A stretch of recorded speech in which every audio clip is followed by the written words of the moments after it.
What is up, my loves? It's your girl Diamond. I am back with my own review of Love and Marriage Huntsville. Happy New Year to everybody. It is 2025. Let's get into it. We got Trish. Trish is in her office trying to figure out how to transition from being an engineer for 18 years into being a full-time personal trainer. Going through the pandemic, she became a personal trainer, got her certificate, and fell in love with it. She has a whole new passion for personal training and fitness. It's almost more to her to be a personal trainer than it was her being an engineer. And after 18 years, hell yeah. Ken's trying to be supportive by letting her know you're dealing with someone who navigates multiple businesses and can give you that space of pursuing this passion. Because that is a transition for you to jump from a consistent 9 to 5 and to become a full entrepreneur.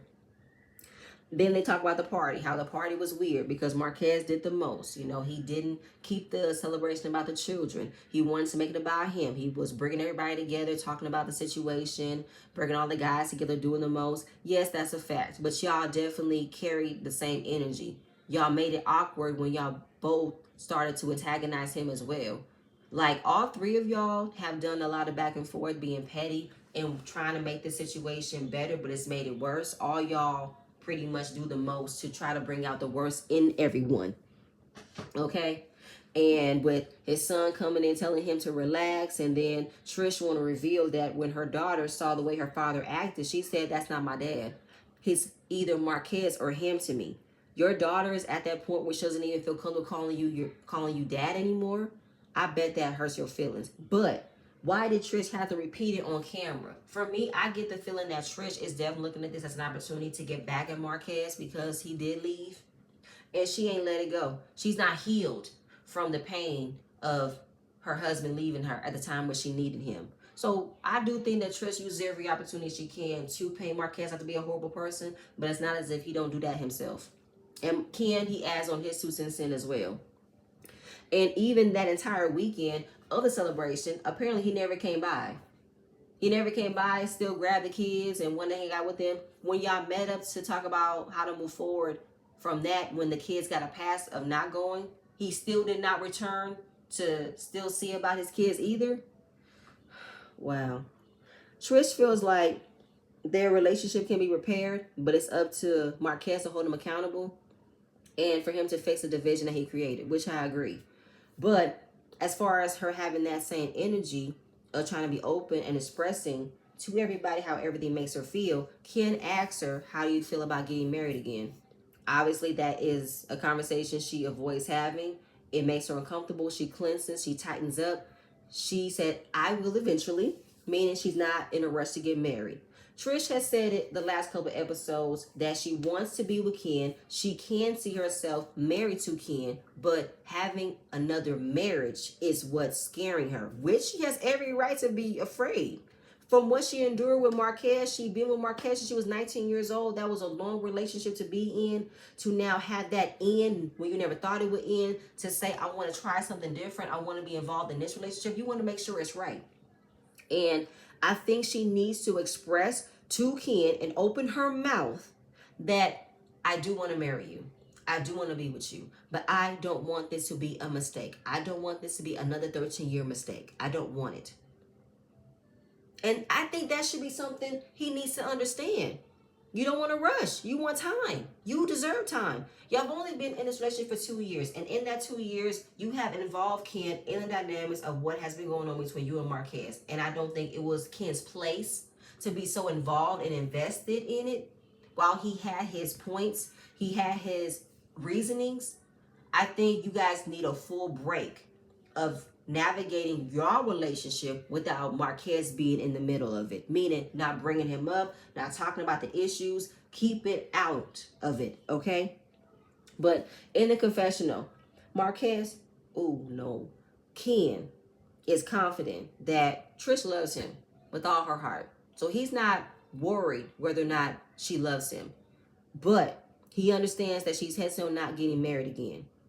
They are talking about counseling, getting better communication. Okay, Kim, but I feel like while you look down in the confessional that you're not trying to rush her, I do think that you want to rush her. you want her to be at that point where she can just say, yes, I'll marry you. Let's plan a wedding. But she's not there yet. As a man, if you want to be with her, you need to be patient, understand where she's at, because you've never been married. She's been married. So she knows what she doesn't want to do again. Basically, for me, Ken do need to establish more patience to Trish and not make her feel bad about how she's not moving fast enough for him. I don't know. He gives me that while he's not trying to rush her, he's trying to rush her. He's just going about it a different way. That's not as recognized, but it's still subtle. I can still see it. But either way, we're going to move on.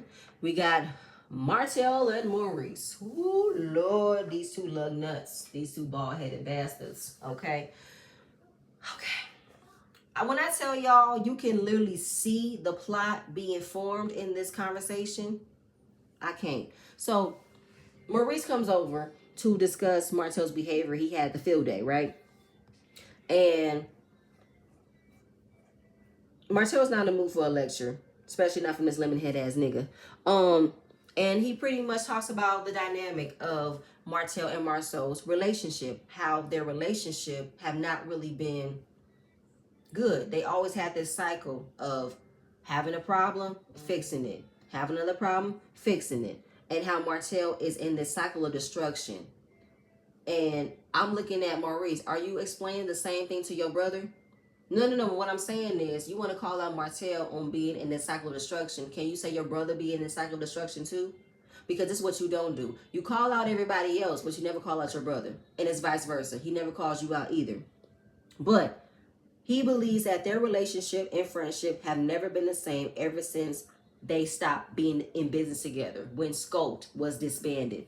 Well, if you remember, Martell really wasn't begging to be in business with Marceau. He only helped him out because he wanted to bring him and Tisha along for them to be in a better financial standpoint, because Marceau didn't have a job. Yes, Scout was made by Martell and Marceau. You can't spell Scout without hope, but Tisha bought him out. And I don't think that Martell felt the way about it. So for Maurice to say that maybe Martell might go back to that time when they were talking about building buildings together, when he sees the company name, does he feel some type of way about it? No. I no, because let's go back to the beginning. Because Marceau wanted to be the it guy, he doesn't know how to be the it guy. Martell was the it guy that Marceau was definitely envious of. If you look at the dynamics between Marceau and Martell was the it guy that Marceau and Maurice were jealous of. He had everything. He had the wife, the family, the multiple businesses. He had it all. But he fucked up when he had an affair. And you two niggas was right there alongside of him, watching it all crash and burn, while accepting the help that he provided for you and him. I do think that it changed when Marceau and Tisha want to act like they never helped them out. They never gave them cars. They never found a way for them to make more money. They didn't give them the opportunity to be upon the show. That's when the dynamics changed, because Marceau wanted to now make it seem as if he's always had the ability to be a success. No, you needed somebody's help to bring you to that point. You didn't know how to do it on your own. That, for me, is what led to them not being as cool as they once were. Hell, if you really want to think about it, were they really ever really friends? I feel like it was a competitive dynamic between the two of them that has gotten way more clear than we see it now. You know what I'm saying? But then Maurice decides to segue into what occurred at the field day by repeating the question that started it all. Who hurt Martell the most? Knowing that he wanted to say Mel, but it landed on Marceau. Martell said, I really didn't want to go that way. But once he said something to me, I'm going to say something to him. If he hurts me, I'm going to hurt him. Now, Maurice thinks he got it all figured out by saying, you like to hurt people. Hurt people, hurt people. Martell said it's rare that he has enemies. It's rare he falls out with people. It's rare that he can't keep any friends. I said, sir, do you know who you are? What you mean it's rare? I don't know if you ever had real friendships without it being IOUs and blackmail. But then I'm looking at the rest of the people in this damn cast. Do any of y'all know how to be a real friend to anybody? So you are the common denominator, okay, Martell? Right? So you're always blaming the other person. Anytime you're in a situation, you fall out with someone, is the other person did it. It's what they did, right? It's never you. But Maurice, while you are coming to this conclusion, why are you surprised? Y'all have been okay with him not being held accountable, not owning his part on what played that ruined his relationship. Y'all been okay with it. And of course, like, Martell was getting annoyed with Maurice being on his lawyer, using all these big ass words and just coming up with summations to just clear everything. He said, read between my words when I say, I know I'm not always in the wrong when I'm getting involved with other people or I'm in that space with the people. Knowing that I do be at fault sometimes, but I know I'm not at fault all the time. That's what I'm saying, right? Bear with me. So he brings in Mel on how Mel was holding him accountable because he brings up that Martell is infallible. He never likes anything to be on him. Everybody else is the problem. Hello, narcissist. So now another narcissist didn't like that Melody held him accountable for his behavior and pretty much painted her out to be this God that knows all, sees all, can never be wrong, can never do anything wrong, can never. You, sir, are now performing triangulation of calling out Martell for his behavior, but now attaching that Melody is doing the same exact thing because she called you out on how she was disappointed in your behavior of getting a DUI and then coming out from getting a DUI and acting out in the same behavior. So for me, that right there is Maurice trying to keep Martell on the same plan he's been on all this time, which is finding ways of hurting Melody, finding ways of always thinking of ways to hurt Melody and leaving everybody else alone. Don't bring up what they have going on. Maurice is using this last minute effort to manipulate, keep Martell going along with the plan he's had along, with airing out any secrets he is creating about Melody. So that way Maurice's secrets can be hidden and protected as why. All of this is so that Maurice can make sure he is staying on Martell's good side to not air him out. This is the reason why. And all of this is for Maurice to now confide in Martell about how he don't like that Melody called him out. He don't like that Melody held him accountable. And that she's spinning out a narrative and talking behind my back to everybody about me cheating. First of all, sir, she spoke to you to your face after having a conversation. And she said what she said. She didn't mince any words. She told you to your face about how it was irresponsible, it was reckless, it was disappointing, of how you acted after getting a DUI. Sir, the DUI was everywhere. Everybody has caught the live. Everybody has commented on the live and everything about how you got arrested in the middle of the damn day before it was 2 o'clock in the afternoon, was arrested, sitting in the jail cell all night, came out, didn't think to go home, wash your ass, brush your teeth. No, you decided to drive to Black and have a whole free nigga Reese party. Free my nigga Reese. Free my nigga Reese. That's what you had. Okay? So you can freaking miss me. All right? It was such a horrible thing that Melody did to you. And now he's trying to remind Martell of how Melody has been acting. How Melody has been trying to paint me out to be a horrible person because of what you did. But why? Oh, Lord have mercy. What you're not about to do is make it seem as if Melody was wrong for holding you accountable. You want to make a scene about how Melody is holding me accountable when she is projecting on the wrong person. She's projecting on what occurred with her grandmother. She ain't coming at me. She ain't got no reason to come at me. Look, I'm like, I ain't got time for this bullshit from Lemonhead. I really don't.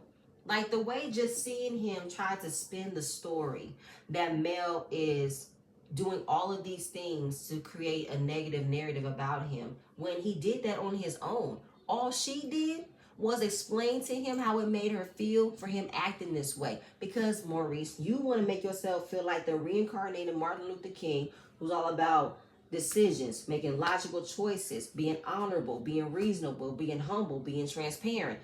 Sir, you pretty much threw all of that down the drain when you acted out in a crazy like behavior after getting a DUI. That ship has sailed, bruh.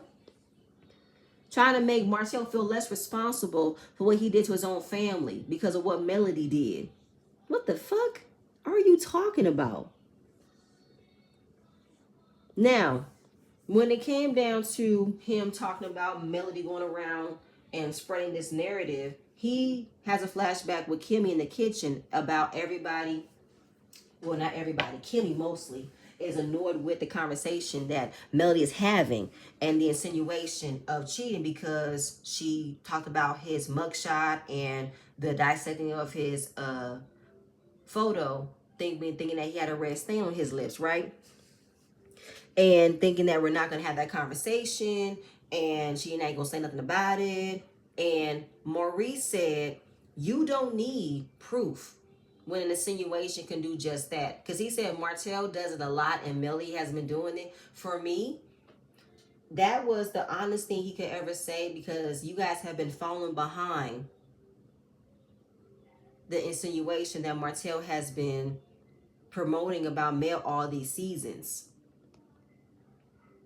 It takes nothing much than an insinuation. I don't think that Kimmy expected for him to just chalk it off with, oh, an insinuation is all she can say. So you're not explaining to me that there's no proof in what she's saying. She can say what she wants to say, but there's no proof. You're not comforting Kimmy of that aspect of her being okay with it because she don't like that it's being said. But what pissed me off is y'all have had multiple conversations about assumptions about other people that have not been proven.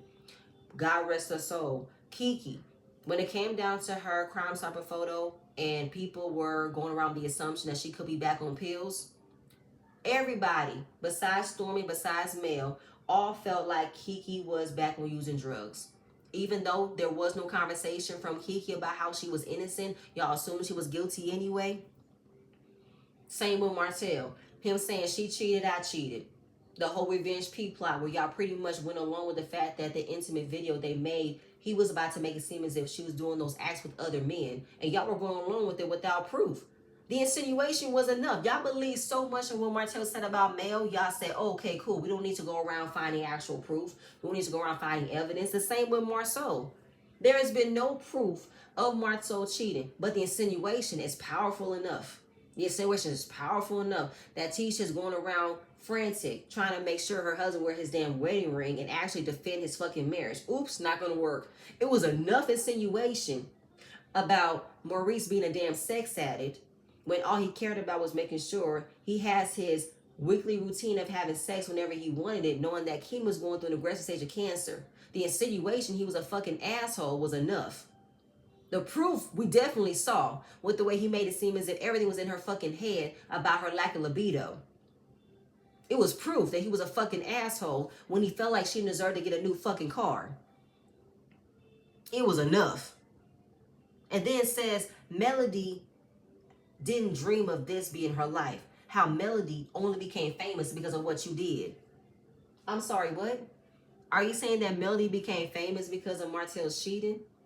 But it was Melody who was already on home improvement channels building custom homes is what led to her being a success.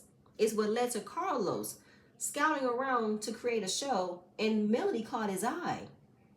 It was because of Melody that she provided the opportunity for all y'all asses to be a part of this show, for all y'all asses to make something out of yourselves. If you want to make it seem as if Melody is famous because of what Martell did, then why isn't Martell successful than Mel? Why has all the bullshit if she's only famous because of Martell?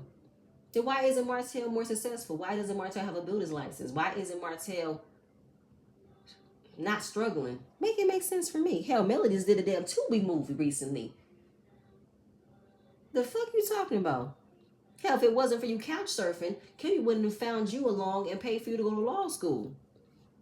Like, I don't understand what we doing here, sir. I don't.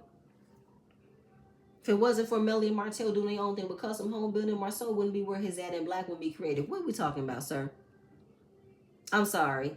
Like, y'all really are downplaying the success of Mel because y'all wanted Mel to lay down and die from the embarrassment of Martell cheating on her. And look how the tables have turned. Melody has risen from the embarrassment and shame and has been owner of multiple businesses, including the same business she started the show with. Make it make sense for me. But then he mentions that I have not been around the real Mel. I have not seen the Mel, the bubbly Mel that I once knew. You mean season 1 Mel, where she was a naive and not knowing that you guys knew the entire time Martell was cheating on her and believing that she was moving forward with her marriage, trusting her husband, only to be led with lies, led with humiliation? Is that what you want? Because now Melody is thinking more logical. She's actually calling out the bullshit. Y'all didn't expect for her to call out the bullshit. Y'all expected for her to not change from everything she's been going through for all these damn seasons and years. The fuck you talking about?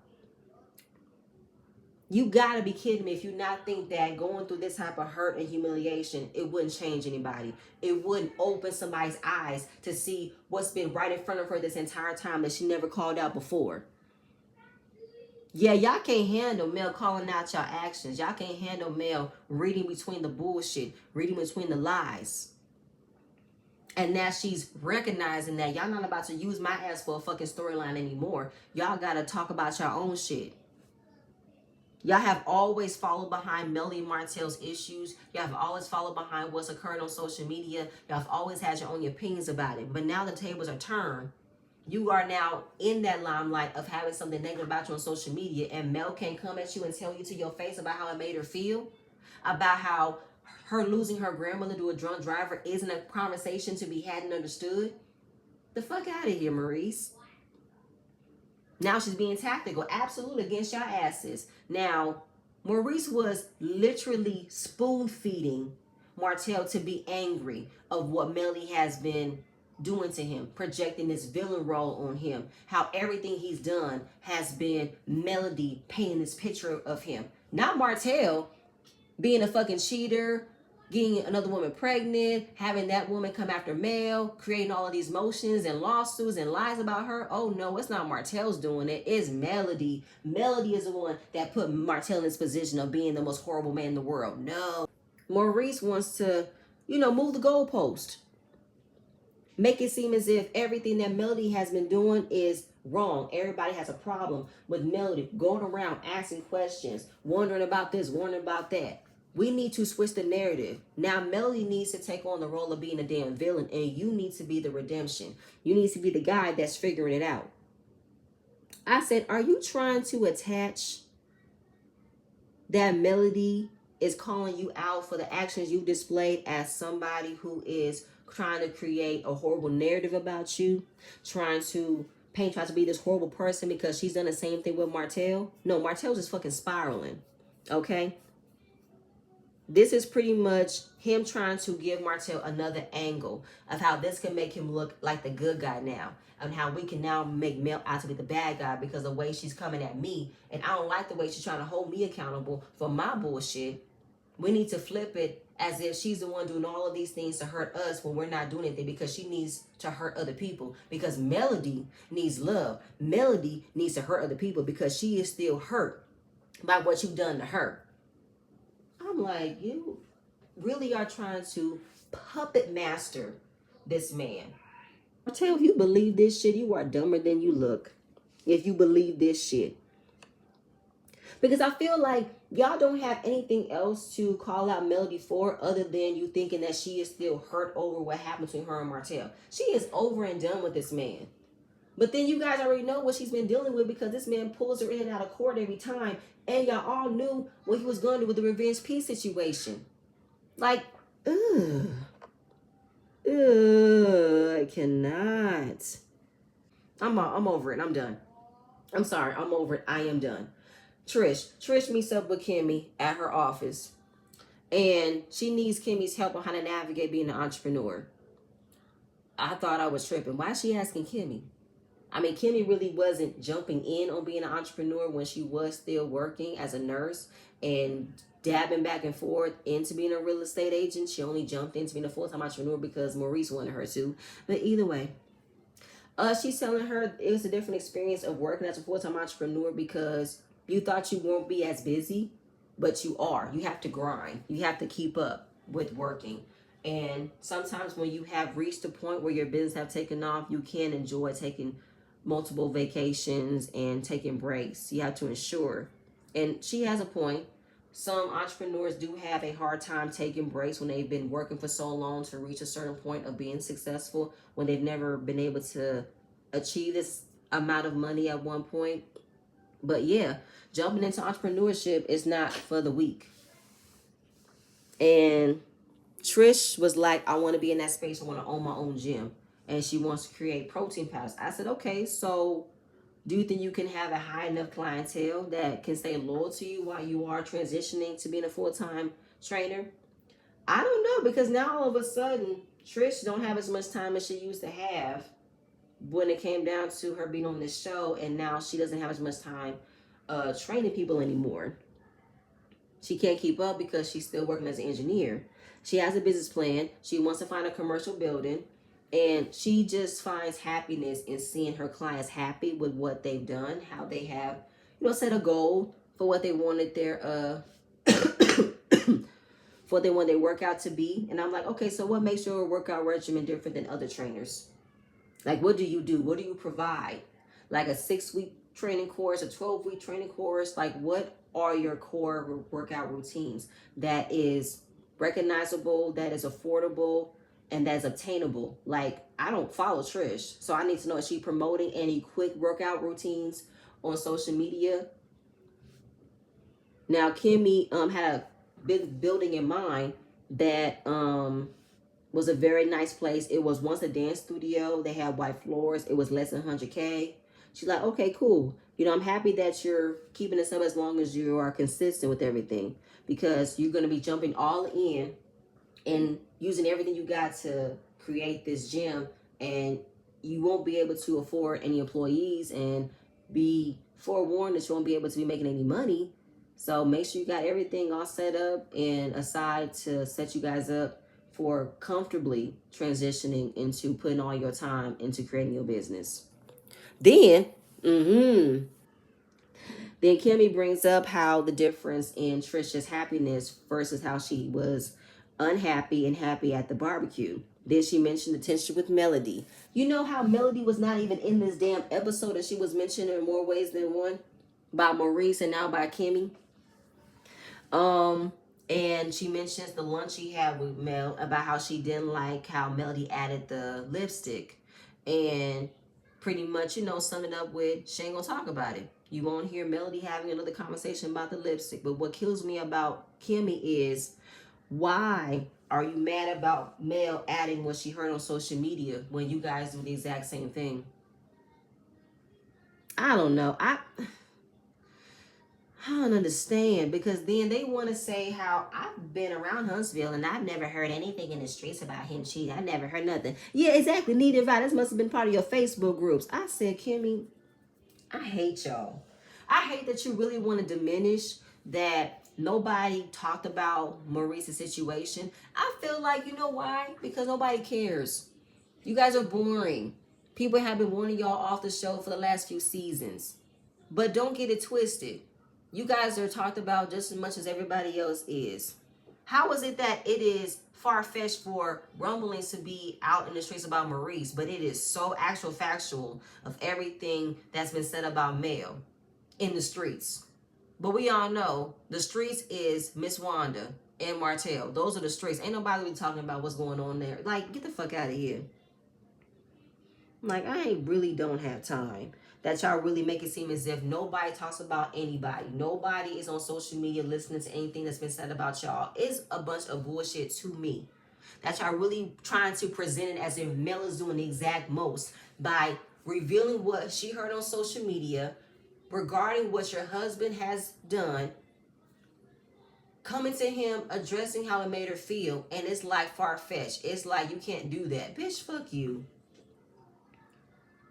There's been tons of times where there's been things said about Mel that y'all never came to her to make it seem as if you just checking in to see if she knew. Because then you also said that while you didn't want to have the conversation, why didn't she still come back and say, girl, I know you don't want to hear, but there's been some of this, there's been some of that. Bitch, bye. You didn't do that to her.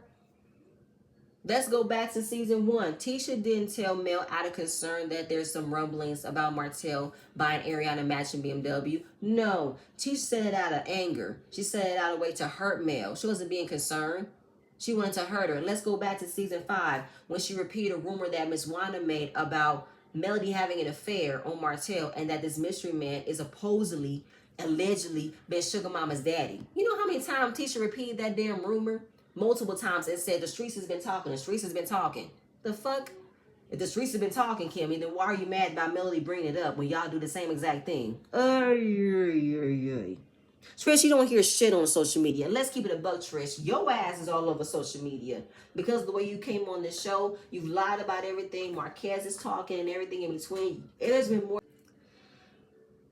It's clear as day that Maurice and Kimmy, they don't want to discuss this, which is obvious as to why they're so focused on what Melody said and what Melody repeated from social media to avoid how embarrassing it was for Maurice to be arrested in the middle of the day, gone all night. Kimmy don't know where the hell he was, for her to discover he's been arrested and he's not telling her what happened.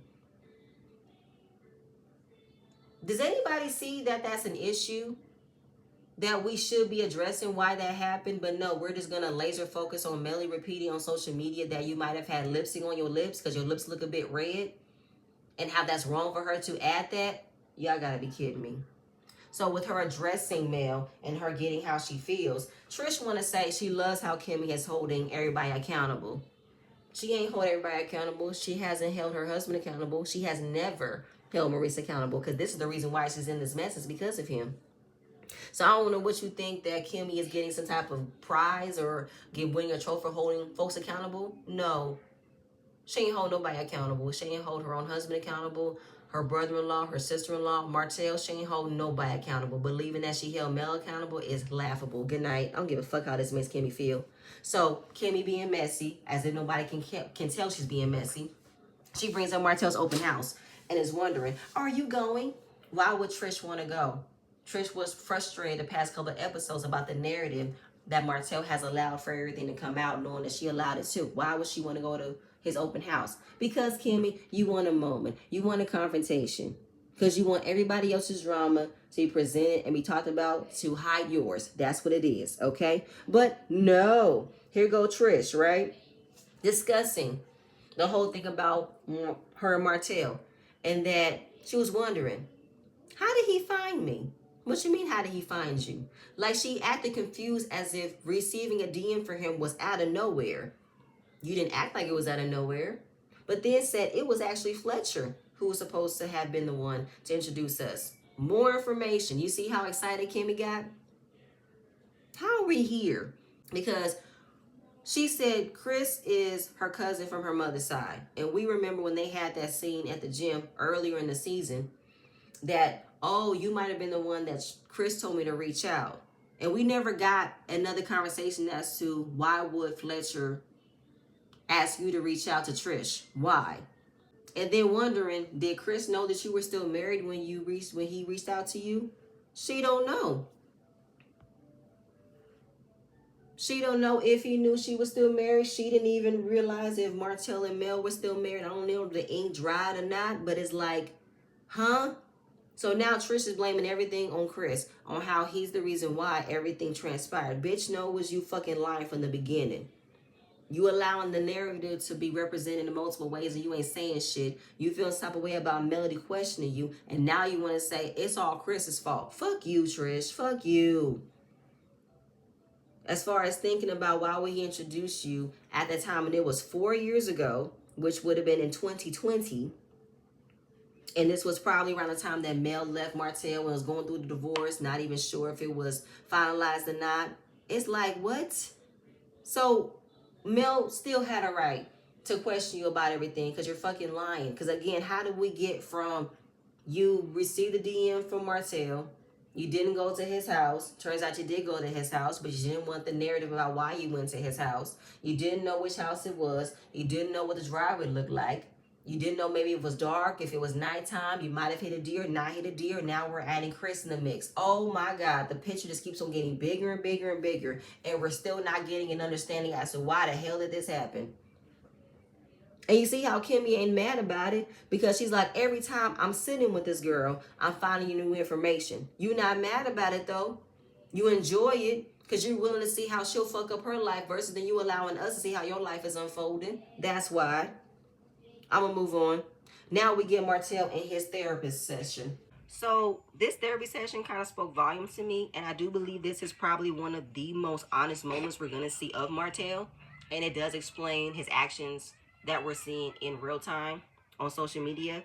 So we just get to him talking about how happy he is about his children getting involved in sports and everything, and the therapist is wondering, okay, those are nice, good, short goals, but what is the long-term goal? Meaning, what are you trying to reach for yourself?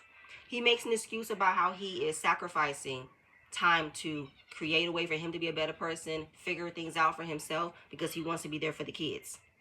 And now how he's navigating the divorce from Mel, and how Mel has been doing everything else and not being around the kids, because he wants to create that narrative that he's so focused on making sure the kids are good. He's there for the kids for everything that they need to do. He doesn't think he needs to worry about himself, which is an excuse. Melody is still making time for herself and being there for her kids, because we all know the emotions he constantly files on her about how she's traveling too much, she's not focused on the kids' education, not focused on their well-being, when she's doing all that and then some. And I'm happy the therapist calls out, why is it a comparison?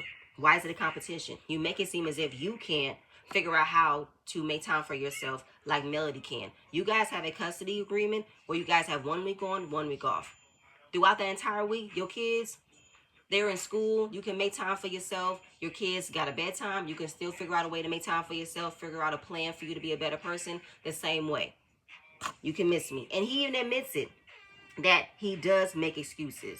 He has nobody else to blame for where he's at in his life other than himself. You're too busy focusing on Melody because you wish that you can reach what Melody has reached. But since Melody is not your wife anymore, she's not going to hold your hand and guide you to that, which I don't believe you have.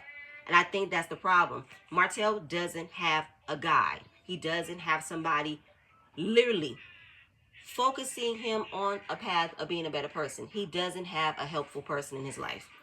Now he's talking about how he doesn't know how to see red flags in people that he knew were there, but he never really addressed it. He never really called it out and wonder if that person or certain situations are good for him. And I'm like, interesting. Because Melody was mentioned, but it wasn't his main problem in this therapy session. I'm wondering if he's talking about red flags. Does he mean the people that he's allowed to be in his life? Meaning the Scotts? Is he seeing that the Scotts never really were good friends to him? Because we've seen the way they have laughed in his downfall. They have laughed at his expense of not being better. So while recognizing that there have been some people in his life that he knows were not good for him, but he never really cut them off. He still keeps them in his life as a form of comfort. Could be a defense mechanism. Could be a toxic trait of him, of keeping people around that he knows is not good for him, knows that keeps him in a negative space as much as he keeps himself in a negative space. And the therapist said, so you keep these people around you to forbid you from elevating to a better person. You refuse to let these people go, which I believe is correct. And as far as him not receiving proper support on how to cut a certain person off or cutting certain things off that he's having a hard time, I'm wondering, is he thinking about the peasant? Is he thinking about Ariane? I believe he feels like I would have been in a better place if I wasn't fooling with you. He has stayed in that time of ruining his relationship with Melody, ruining the marriage, and has been spiraling out of control, doing the exact most, avoid taking accountability, creating all of these horrible situations to prevent him not even being around her, the protection order against him, to the point where all of these actions that he's done is going to pretty much have him lose his own children. And I think he's regretting it. He has a vision of how he thinks about how to cut people off, but it's not applying. It's not working. And I feel like this was a pretty much a breakup to Ariane at this time, that he doesn't value this relationship. He's just been stuck with her for over 10 years because of the infatuation he has of her. I don't believe he loves her. He has said it in more ways than one. He does not love her. He doesn't claim her as being more than his child's mother. If y'all watch that cringy, uncomfortable interview they did with the woman that was allegedly Marceau's mistress, or a woman he messed around with when they would have their guys trip, the focus wasn't even about her. Ariane took majority of that interview to discuss what occurred between her and Martell when she was his dirty little secret. Meaning Ariane does not know Martell as she claims she does. She wanted to brag about how she knows everything about this man. This man tells her the truth and nothing but the truth, but she still questions, what was he doing? Who was he with? What did you tell Mel? Like, she's so concerned of that time frame when he was still a married man, doing what he was supposed to do, which was still be with his wife and children, but lying to Melody, creating an affair with her. She still acts as if she was the prize. She still acts as if she was the most important person to him when she actually isn't. To this day, he does not value her as someone he wants to have a future with. And I think for me, just watching this conversation, watching how he is regretting being in this relationship with someone as toxic as him, and that he has a hard time breaking away. I do believe that while Martell is his own downfall of where he's at in his life, Ariane doesn't provide him a space of being a better person either. She enables his bullshit because she's so stuck in a time where she didn't get proper respect and recognition that she believes she was rightfully owed because she was his mistress. Bitch, you were no one. You were no one. You're still a no one. So that was very telling to see in that moment. But we're going to move on. Lastly, we got Martell in his open house. He is partnered with another real estate broker, and Martell did a good job with setting up the open house. I appreciate the pieces he picked out. It really fills out the home. It really sells that this could be a great home, a great investment. And we got Maurice and Kimmy coming in for support because we all know they got to make sure they're in his good graces of showing up for him, showing support, because they don't want their shit be airing out. And Trish and Ken came in. Trish is like, I'm not trying to make a scene, but she do want to question Chris about everything. And it's like, girl, you want attention about certain situations, but then you want to act as if you don't like all the attention on you. I can't tell. So we get Chris and Nell. They come out, and all the men go outside while the women stay inside. Chris was wondering, where is Marceau? He's like, why would you expect him to be here? Did you not see what occurred at the field day? And you just spoke to Marceau, and he said, this relationship is done. What's up? I don't understand. But Martell said he's not always the initiator of having an issue with Marceau. There are times where he doesn't have a problem. And I believe it's half and half.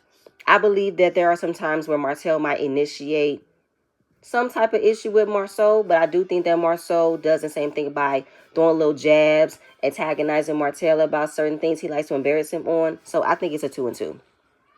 So nobody asked him, but Ken makes it Ken makes it about Marquez. He brings up Marquez because he has nothing else to talk about but Marquez, and talks about how Marquez has an issue with him, but Ken don't have an issue with Marquez. He just wants to move forward.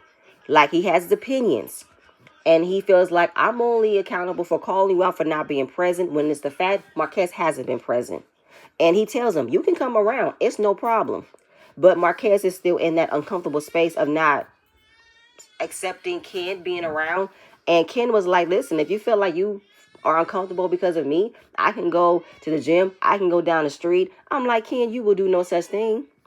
I will not go out of my way to not make myself known that I am going to be a part of your ex-wife's life. I am going to be a part of your kids' lives, and you're going to have to accept it. Marquez don't have the right to demand that you don't be around in order for him to be comfortable coming back to see his children. It shouldn't even be about whether or not you're there. His focus should be on his children. He's going to have to get over it. Back inside, they discuss how they haven't seen each other since the barbecue celebration. And even though Trish wasn't as happy with the way everything panned out, especially with her children, seeing their father act a certain way, but they are used to it. It's normal for them. And then we get to, how do you feel about being divorced? You signed the papers, right? Oh, the papers have been signed, but they have not been filed in the courthouse. We're back to square one. That she's still dragging her feet, getting this damn divorce. You bragging about getting the bitches signed and notarized, but yet you still not going to the courthouse to get them filed. And then she wants to say, there's been no time. I haven't had enough time. Girl, you've had 5 years, Trish. And in that 5 years, you still made time to train other people, work in the office, be with Ken, be with your children, plan everything else, take trips. But you had no time to go to the courthouse? It's all bullshit. I feel like it's 2 and 2. Trish wants to not get this divorce as fast as she needs to because she doesn't want the pressure of Ken wondering when will she get married. And she is also having a hard time letting this relationship go. Kimmy said, you make time for what you want to make time for. But then I'm looking at Kimmy, how can you like her out of everybody when she's been a liar this entire time? You guys are right back in the beginning of being confused as to, do you want this divorce or not? Maybe you're right, Kimmy. She might not be ready to put this behind her. So back outside, Chris wanted to know if Martell can relate to how Marquez has been feeling because Martell has been spiraling on not being back with his wife as much as Marquez is in this spiral moment. And he's like, I can understand how he might have been hurt. I mean, yes, he admitted he hasn't been around to see his children. He hasn't been able to buy him anything. He's just been lost. So I would agree he has been hurt. Now, for Martell, it's different. Him and Mel been divorced for the past 4 years. If it was a part of the time when they were separated and he's in this space, hell yeah, you feel some type of way. Because he will lie to himself about how he don't think he's still in love with Mel. Of course, people call him out on him being a fucking liar, and he needs to admit, yes, he be lying like a motherfucker if he did not admit he is still in love with Mel. Even though we have seen this has been his actions all throughout this time. Every single season since the divorce, this man has been spiraling because he is still in love with Mel. He does still reminisce and go back to how it used to be, and he wishes he could get it back. And in the confessional, upon the information that Martell has received when it came down to the whole Marquez, Trish, and Ken situation, he believes that Ken should fall back and allow Trish and Marquez to figure out their relationship. I don't know if it means figuring out if their relationship could be back to how it used to be, or coming to terms of how their future relationship could be being co-parents. And Ken needs to not force her to get this divorce. While I do think that Marquez might still be in love with Trish, I don't think he's in love with her to be a better person. I just think that he wants to keep what he realized he lost, and he doesn't want nobody else to have her. I don't think Trish is still in love with Marquez. I do think that she is reminiscing on their history together, but she is still affected by the hurt and trauma she endured when he left. And Martell kind of had a point with saying that Ken should not be so involved. He should allow Trish to figure out the divorce on her own and not force her to get this divorce if she's not ready. I would have to agree. We're seeing the way she's avoiding getting this divorce because she's still holding on to something. Something is still affecting her to the point where she's not really ready to let go. What could it be? We're wondering. Then we get to back with the ladies, and she's talking about how did Martell find her of all places? How did he think to DM her? Chris ended up telling Martell that he used to see Trish all the time at the gym. And he ended up telling Martell that he needs to reach out to her as soon as he can. When the camera pans to Nell, ooh, she was looking so mad. She's like, I know my husband did not set this up. I know my husband did not get involved in this foolishness, and I'm finding this out right now on camera. Oh, we got to get this nipped in the bud ASAP. So was this around the time that he was separated from Mel or divorced? She said she wasn't sure. Again, all the lies that Trish has said has been questioned until this point. You want to make it seem as if you didn't know who Melody was when you knew exactly who she was, as if you did not know the situation, and get offended with the way Melody has been asking you. You were not even sure if him and Mel were separated or divorced by then. Whether or not, I do think that Trish fucked around with Martell. I do, because she was still separated. But of course, I don't believe that Trish will be honest that she didn't care whether or not Markel's still in the household. She didn't feel that way towards him. She wanted to hurt him, so she did. And Martell was someone she was willing to hurt him with. So now she's talking about the loyalty that she thought that the Fletchers will have with Melody and Martell, and believe that they would never do that. And I want to understand, what do you mean about loyalty? Where did you feel like they should have had better loyalty to Mel when you don't even think you owed her a proper conversation? Makes absolutely no sense whatsoever. Another line of confusion. Nell grabs Chris to bring him inside to fill in the blanks. Nell was so damn loud about the situation. And it's like, why are you loud? There are other people in this house that's trying to figure out if they want to buy this house or not. And you're being loud and being messy as much as Kimmy is. Because Kimmy said, there was nothing else to talk about. So everybody's chiming in on what occurred with Martell reaching out to Trish in the DMs, right? He said, Chris told me to reach out. And Chris is just listening, saying that's exactly what he said. He used to see Trish all the time in the gym. He was on the phone with Martell, and Martell was wondering, is there any fine women in the gym right now? Do I need to pull up? He's like, I mean, yeah, there's some girls here. I see one in front of me. I don't know her name. It's Trish. It's Trish something. Now, my mind is like, why are we bringing this up? Y'all couldn't discuss this another time, but no, Kimmy wanted to have this moment because she wanted to have a confrontation. She wanted to have a reaction. So now we're into this situation. So the fact that Chris acted as if he didn't know who Trish was, couldn't even know her last name, but yet discover who she was. But it's like, what? But he said that he never took it upon himself to hook them up. I think you did. Because if you were on the phone with him while being at the gym, there might have been a time where you were like, hey, bro, there's some fine girls out here. You might want to holler at somebody when you get a chance. I mean, I'm looking at one right now. You might want to see if she's interested. See about it. Hit her up. I think that's happened. But Chris wants to act like he didn't know. And he doesn't want to be involved, but you're already involved. So I don't know why you're just beating around the bush, not admitting what you said, not admitting what you did. And then if we go back to the scene with all the fellas at the bowling alley, Martell mentioned that Trish told him she only know him because she used to be cool with his brother. And at that time, did Chris pretend as if he didn't know who Trish was at the time when you pretty much told him to reach out to her? See, you see how everything has been going around, and no conclusion, no ending, just a bunch of he say, she say. So Ken is like, they're definitely trying to talk about it, but they're not actually admitting to what's been said. And at this point, just bring it all out. It's been said for all this time. Does everybody needs to discuss their part, and let's end it right here. Now Trish is looking awkward. She's feeling uncomfortable because she's like, oh my God, why is that to be brought up? I didn't want this brought up. Oh yes, you did. As much as Kimmy did, as much as Nell wanted to be talked about. Y'all can miss me. This story grows more legs every time I'm ending an episode, and it's like, oh my God, can somebody please speak the truth so we can get the fuck over it? That's all I have. Please stay tuned for my next video, and I'm going to see you guys later. Bye.